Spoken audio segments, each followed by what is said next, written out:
Ladies and gentlemen, boys and girls, and children of all ages, it's me.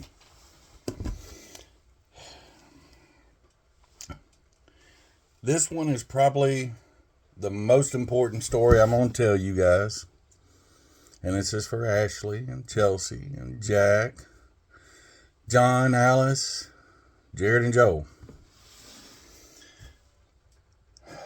I think it was about 2009, 2010, and currently it's 2024. But 2009, 2010, somewhere around in there, long about October, your pops lost his job. Pretty decent job. Wasn't the world's greatest. I started looking.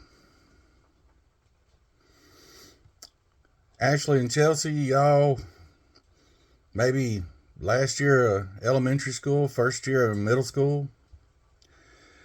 Y'all are old enough to understand some things, but not everything. And the thing I knew y'all wouldn't understand the most is why there was nothing under the Christmas tree, which was coming up real fast. Nobody wanted to hire at the end of the year.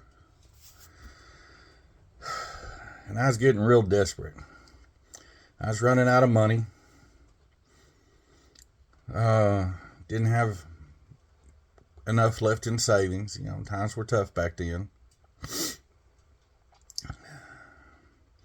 And Chell, you had some kind of school project, and we had to go to Michael's and get a few things for this school project. And about the time we were in there, I walked past these balsa wood forms. They were like round and egg-shaped and stuff. And they made me remember something from when I was a kid. See, when I was, barely in double digits or single digits, Mama's mom and dad, mom and pop, used to buy us Christmas ornaments out of this little mail order catalog. Little brass things. Have your name stamped on them and different things, ballerina, choo-choo train, stuff like this. And I got them every year at Christmas. Now, as a kid, I hated them. I thought they sucked. I didn't want it as a Christmas present. But then when I got older and I was hanging them on the tree, and it'd remind me of the year Mom helped me hang one, or Pop lifted me up to hang one on the tree. And, Pop was a big man, and, Mom and Pop were gone, and it helped me remember Christmas past when things were good. I didn't have adult problems. I didn't have adult issues. Well, I turned around and I went back to them balsa wood forms of the balls and the egg. And I was bound and determined y'all going to get at least one Christmas present. I couldn't afford the prepaid, the pre-made pretty Disney or Hallmark ornaments, but I could make some. These things weren't but about 50 cents a piece, and I had some liquid paint at the house, and I had a few paint brushes, and I still had a can of clear coat from a project I had done a couple of years before, and it was still good. And so I proceeded to buy one for everybody, and Mama and Uncle Scott and Ashley, and I bought one for everybody but me. And I even found these little brass-looking eye hook things to screw in the top. And I custom painted everybody an ornament that year. That year, Chelsea got leopard print because she was big into leopard print, and Ashley was getting into cow print, so she got a cow print one. Chelsea, your mama got one that had spades, and she was big into gambling, so she got one of those. And lo and behold, though, about a week or so later, right after I had hung these things out and let them get dried and everything, and was getting ready to try my best to wrap them up and make them look as nice as I could, I got a really good job with a damn good signing bonus. And it was a banner Christmas that year.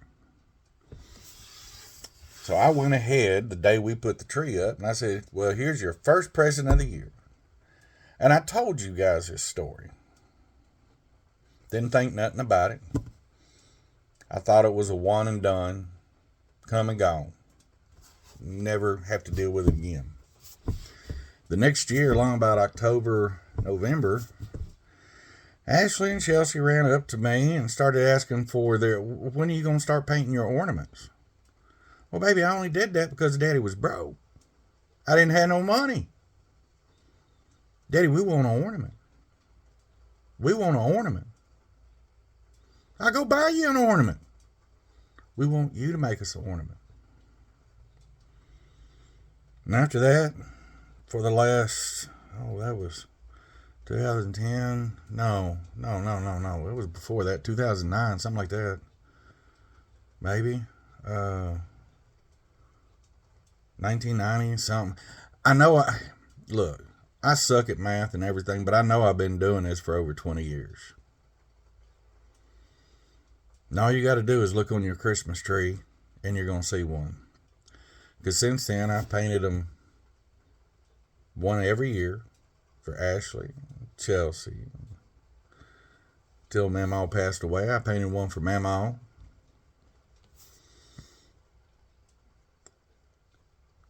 Baden, Jack, John, Alice, Jared, Joe, baby Alice. Ashley and Chelsea had me painting them for their teachers and their friends. I moved to Arkansas, and I gave some to some friends and special people and some friends in law enforcement and whatnot.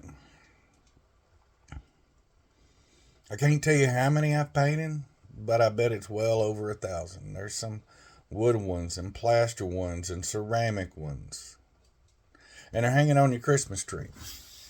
And when my girls left the house, I made sure that I boxed up their ornaments and sent them off with them. That way, your first Christmas tree doesn't have to have those ugly plastic Christmas beads and stuff. They got something nice. Something you can hang on your Christmas tree. But most important to me, something that showed you several things. Sometimes a handmade gift is better than anything else in the world.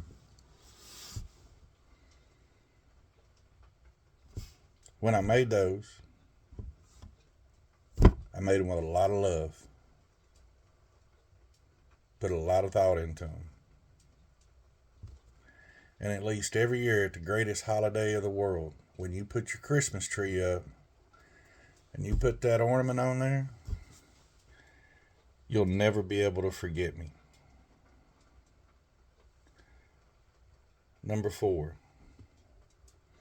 As a young man, I was aspiring to be an artist. I wanted to leave my mark on the world.